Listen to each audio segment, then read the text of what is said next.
shit, I'm a man before I'm a Crip.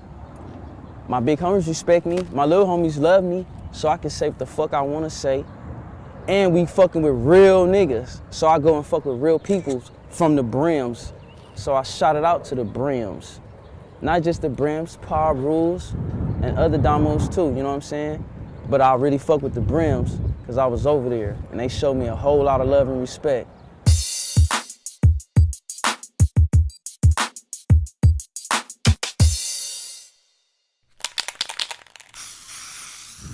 Shit, I was a kid in the early 80s, but my father, Big Sodi, the general,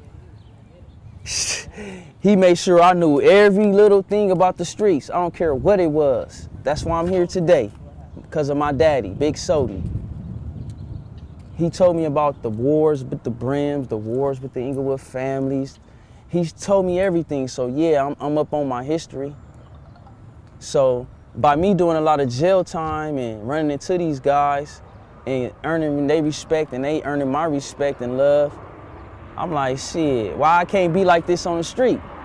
Why we can't be cool on the street? We ain't cool in here, in jail. So shit, when we got to the street and I get to calling these guys and they calling me, we collaborating and hooking up, and it's real love, and they see that it's real love. Oh shit, I didn't know it was real niggas on this side of the rag. They didn't know it was real niggas on this side of the rag until somebody made that extra push, that extra effort. You know what I'm saying? To make that happen with the Bloods and Crips. I started writing when I was incarcerated. I was in YA. I was in the California Youth Authority, man. That's where it really started at, where I had to do real hard time. Real hard time, you know what I'm saying? I was away from my family as a kid. I was a teenager, I was still a kid. My whole teenage life was took away from me.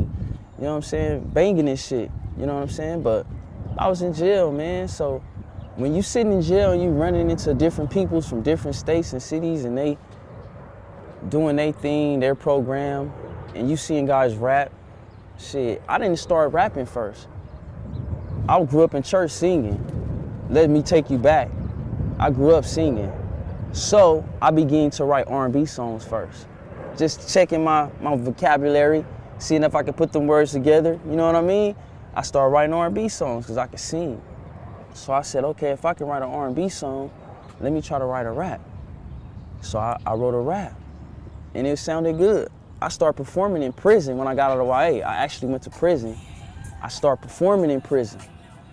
They wouldn't let me do the gang raps or the killings and all of that because where I was at, I was still incarcerated. So I had to talk about Black history. I had a show, Black History Month. I had a rap about all the Black people that helped us in the history, you know what I'm saying? The light creators, peanut butter, the guy that created the peanut butter, George Washington Carver, Martin Luther King. I had raps about all of them, things like that. Then we had gospel rap concerts, so I had to take it there. So my vocabulary was already becoming expanded because I'm rapping about gospel, I'm rapping about Black history, and I know hip hop. So I put it all together and I just became a beast, a monster. I had to adapt because my daddy told me to don't be a punk, don't be scared of no man but God. So I went in there with that attitude from YA, not giving a fuck, tripping on everybody, not knowing that prison is totally different.